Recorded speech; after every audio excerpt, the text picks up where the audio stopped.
Hello everyone, this segment will see memories या फिर हम सेमीकंडक्टर मेमोरीज के बारे में बात करेंगे।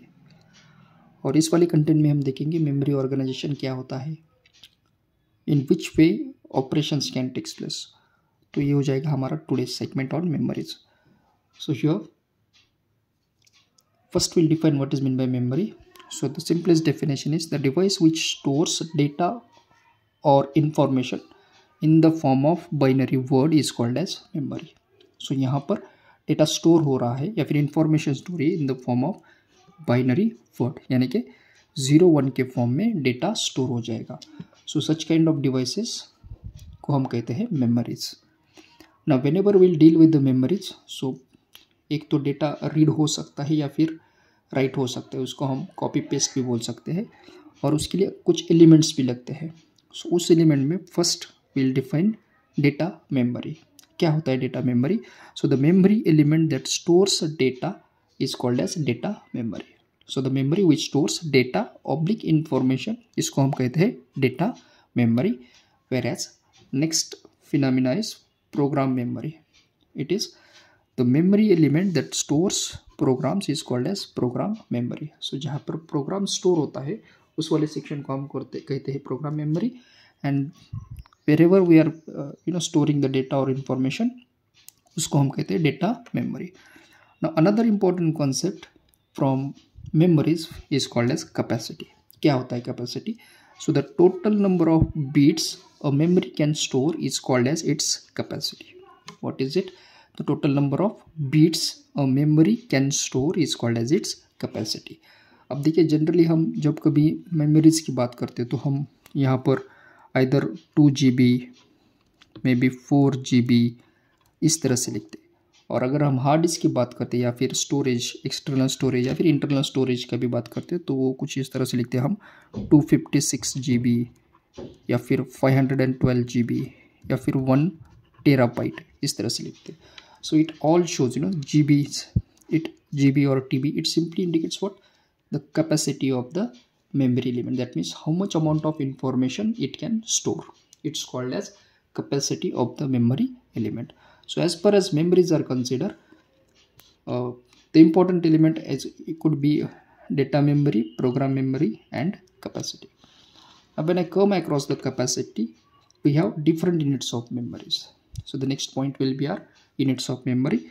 So we'll start with the first unit of memory, that is called as bit. Now what is bit? It can have either value 0, 1. So what is first unit? Bit. It is the smallest unit, can have either value 0 or 1, यानी कि 0 और 1 data store होता है। Next, nibble. Nibble is nothing but it is a combination of 4 bits. It is a combination of 4 bits. Third unit we have byte. Byte is nothing but it is a combination of 8 bits. That means when I connect 4 bits, it is called as nibble. When I connect 8 bits with each other, it is called as byte. Next, 1 KB, यानी कि kilobyte. What is 1 kilobyte? It will be a combination of 1024 bytes.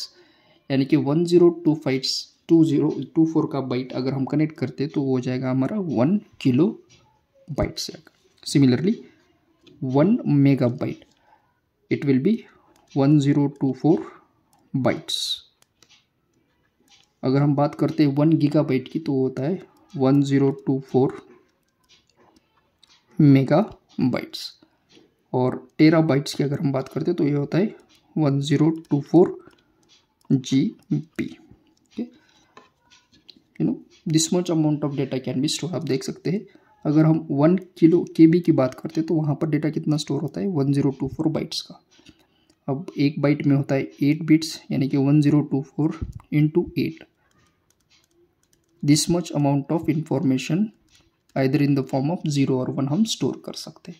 उसी प्रकार से up to GB हम देख सकते हैं। इसके आगे की भी यूनिट है, लेकिन हम फॉर मेमोरी एलिमेंट के पर्पज़ पे हमें चाहिए अप टू 1 TB। अब इसको हम और एक फॉर्म में भी लिख सकते हैं। व्हेन आई कम अक्रॉस 1024, तो इसको हम लिखेंगे 2 के पावर में, जो होता है 2^10। 1 KB will always equals to 2^10। 1 MB जो होता है वो होता है 2^20। 1 GB होता है 2⁻30 और 1 TB होता है 2⁻40। ये बातें हमें याद रखनी पड़ेगी। 1 KB equal to 2⁻10, 1 MB 2⁻20, 1 GB 2⁻30 और 1 TB होता है 2⁻40 बाइट्स। तो इस प्रकार से we have seen the units of memory. ये वाला टर्म हमें आगे लगेगा, to fetch how many address lines are used and how many data lines are used. So this is about our units of memory. Now next we'll see what are the classification of memories. That point will be memory classification. So we'll be writing it here. Memory classification. Now basically we have two types of memories. The first one is called as the primary memory and the other one is called as secondary memory. Now what is primary memory? So we can write its definition: the memory which is directly accessible to the CPU. We'll write memory that can be directly accessible to CPU. Directly accessible to the CPU, इसको हम कहते हैं primary memory.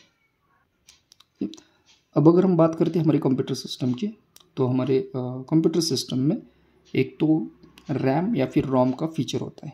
यानी कि जब भी हम CPU purchase करते हैं या फिर हम स्मार्टफोन भी परचेस करते हैं, तो always we check what is RAM, that means what is the capacity of RAM, what is the capacity of ROM और उसका इंटरनल स्टोरेज क्या होगा। So RAM and ROM can be an example of primary memory जो directly accessible होता है CPU से। So based on that we can classify primary memory in 2 parts. The first one is called as ROM, which stands for read only memory, और जो second classification है we'll call it as RAM, that is nothing but random access memory. Okay, two basic features of primary memory will be ROM and RAM. Now what is ROM?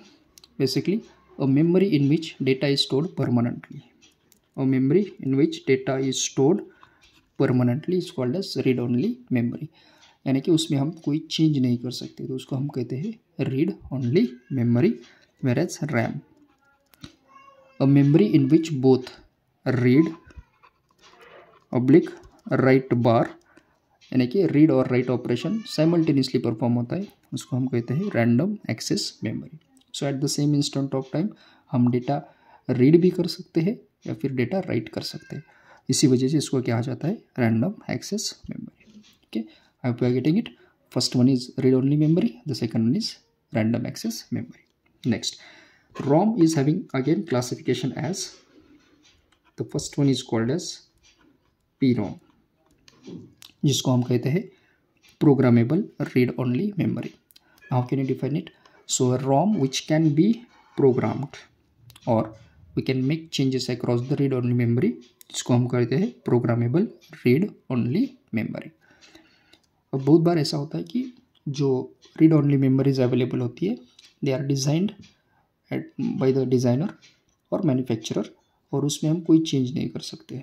सो जिस तरह से उन्होंने application दिया है उसे हमें use करना पड़ता है, तो उस वाले मेमोरी को हम कहते हैं read only memory.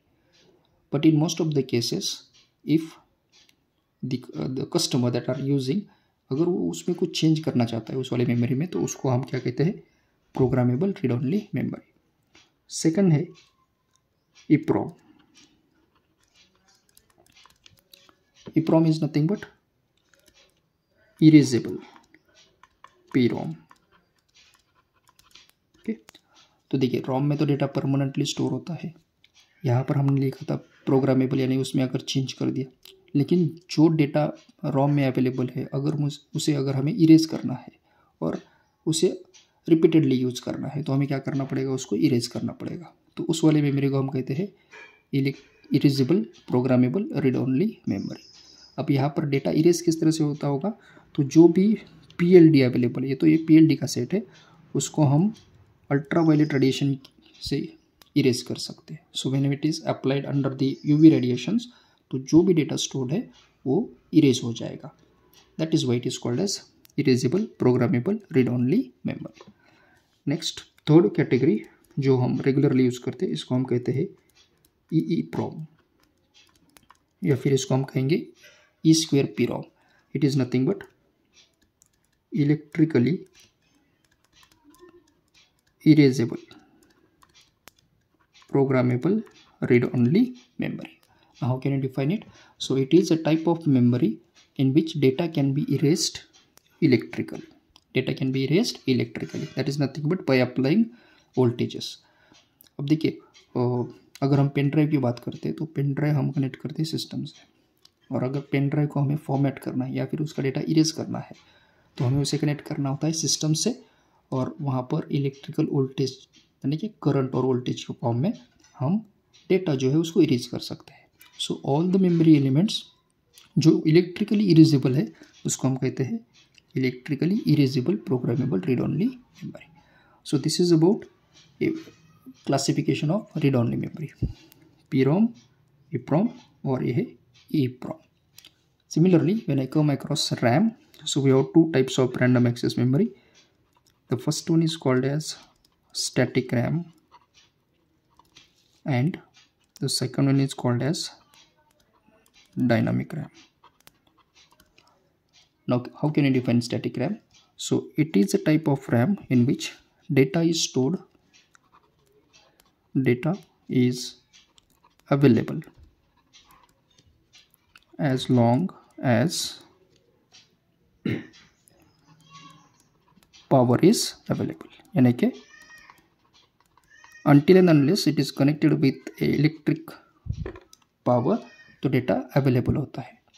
Once the power is off तो डेटा जो है वो इरेज हो जाता है. सच काइंड ऑफ मेमोरीज को हम कहते हैं static random access memory. Whereas dynamic RAM में there is no, that means even if the power is off also so it can store the data.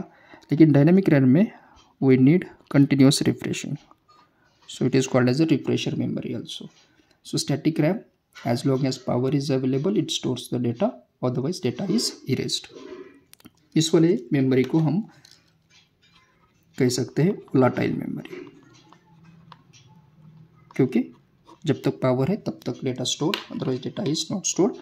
और डायनामिक रैम को हम कह सकते हैं non volatile memory, non volatile memory. अभी static dynamic RAM हम बाद में देखेंगे by using transistor MOSFETs. Okay, but for classification purpose we have two RAMs, static and dynamic, and this is the classification of our read only memory. Okay, similarly when I come across the secondary memory it is also called as auxiliary memory. So the memory elements which are not directly accessible to the CPU are called as secondary memory. For example, hard disk, या फिर हम कह सकते हैं magnetic tape, magnetic disk. So these all are the examples of secondary memory, and this is about primary memory. So this is how we have defined memory elements, then we have seen units of memory, and finally we have come across the memory classification. I hope you understood this point. Thank you.